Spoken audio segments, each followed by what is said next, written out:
సర్లే గాని జరిగిపోయిన ప్రయాణం గురించి వదిలేసి జరగాల్సిన ప్రయాణం గురించి మాట్లాడుకుందాం. ఏంటి పొజిషన్లు చూసుకోవడం నువ్వు మళ్ళీ ప్రయాణం గురించి మాట్లాడుతున్నావా? అవతల అర్జెంట్ గా మ్యారేజ్ కి వెళ్ళాలి. నువ్వు ఆ మ్యారేజ్ గురించి ఆలోచిస్తున్నావు కానీ ఈ బండి గ్యారేజ్కి వెళ్ళిపోద్దని మాత్రం ఆలోచించట్లేదు. నిజం చెప్పాలంటే మీరు బంగిమలో బెడ్ మీద కట్టి బండిలోనే కంఫర్ట్ గా ఉంటారు. టేప్ రికార్డర్ లో క్యాసెట్ పెట్టినట్టు. క్యాసెట్ అబ్బా సెట్ అయింది. ఆయన కట్టుకున్నాడు కోతోట వచ్చినా సరే అంత కంపల్సరీగా వెళ్ళాల్సిన పెళ్లి ఎవరిదే? ఫ్రెండ్ది. ఫ్రెండ్దా? అయితే అసలు వెళ్ళకలద్దు. నేను ఇంకా మన క్లోజ్ బంధువులు ఎవరిదని అనుకున్నా. ఒరే అంజీ కర్ర రెడీ చేసావా? తప్పగా ఈ కాలంలో క్లోజ్ బంధువులు ఎవరున్నారే? క్లోజ్ ఫ్రెండ్స్ తప్ప. అదే మాట బాగా చెప్పు పద. తిన్నగా ఉండే కర్రలేం దొరకలేదండి, అన్ని మీలా వంకరగా ఉన్నాయి. ఎలాగా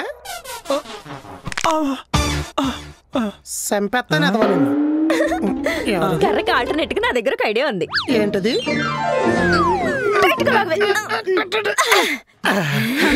ఇప్పుడు చూడండి, ఇప్పాక ఈదులో ఎలక్ట్రిక్ పోల్ లాగా తిన్నగా అయిపోతారు. అరే లైట్ ఒకటి తయారా, నెత్తిమే పెట్టి నిలబెట్టేద్దాం. నువ్వేం చేస్తావు? పవర్ కోసం డీజిల్ జనరేటర్ లో నా పక్కన కూర్చుంటావా? సర్లే గాని ఎన్నిపో సెట్ అవ్వగానే ప్రయాణం కట్టేద్దామా? కట్టగానే నోసులో కాటన్ పెట్టి కట్టెల మీద కాల్ చేయడమే కదా. నన్ను కోడి వెంట కాల్ చేయడానికి ఐరన్ బాడీ నువ్వు కట్టేస్తున్నప్పుడు కౌంటర్ లేకే సౌజీ ఇప్పేక ఎరగొడతా చెప్తున్నా. తీసుకెళ్ళపోతే అసలు ఇప్పేదేలే. కార్డు చదువుతాను కామ్గానండి.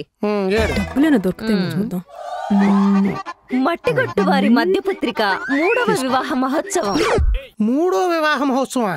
యు మీన్ మూడో పెళ్లి? Yes, third marriage. పెళ్ళి అనుకుంటున్నారా కారా కిల్లి అనుకుంటున్నారా? ఇష్టం వచ్చినట్టు నవ్వులే చూసేయడానికి. ఇంతకీ ఎవరా మహానుభావురాలు? అదేనండి, పోయిన సంవత్సరం 2 పెళ్లి చేసుకుంది కదా నా ఫ్రెండ్ కళ్యాణి. దానికే 3వ కళ్యాణం. 2కి 3కి మధ్యలో విడాకులనే ప్రోగ్రామ్ ఒకటి ఉంది కదా. దానికే 50 లక్షలు ఖర్చు పెట్టి డివోర్స్ పార్టీ ఇచ్చింది కదా. విడాకులు కూడా ఏడుకులే చేసుకుంటున్నారా? మరి నన్ను తీసుకెళ్లదే? బిఫోర్ మ్యారేజ్ బాయ్స్ అందరూ బ్యాచిలర్ పార్టీ చేసుకుంటే ఆఫ్టర్ మ్యారేజ్ లేడీస్ అందరూ డివోర్స్ పార్టీ చేసుకుంటారు. ఫ్రీడమ్ పొద్ది మాకు వస్తుంది. ఇదేనా నువ్వు చెప్పి న్యూ జనరేషన్? ఎస్. కొట్ల పండ కడుపులో తిప్పేస్తుంది. నేను అర్జెంట్గా బాత్రూమ్కి వెళ్ళాలి. ఎల్లురుగా వెళ్ళండి పెళ్లికి వెళ్ళొచ్చాక. అయినా ఇన్ని దరిద్రాలు చేయడానికి దానికి డబ్బులు ఎక్కడి నుంచి వస్తున్నాయే? మొదటి డివోర్స్ సెటిల్మెంట్ తో 2వ పెళ్లి చేసుకుంది. 2వ డివోర్స్ సెటిల్మెంట్ తో 3వ పెళ్లి చేసుకుంటుంది. కొంచెం ఆపండి దాన్ని. అబ్బాయి ఆస్తులని ఆత్కరపురం చేస్తుంది. బావాలు కలవకపోతే ఎవరు మాత్రం ఏం చేస్తారు బా? మొదటి మొగుళ్ళ కలవని బావాలు 2వ మొగుళ్ళు ఎత్తుక్కుంది. 2వ మొగుళ్ళ కలవని బావాలు 3వ మొగుళ్ళు ఎత్తుక్కుంటుంది. ఇది ఎలా ఎత్తుక్కుంటా పోతే చివరికి మగ పశువులు మగ పురుగులు కూడా మిగలవు.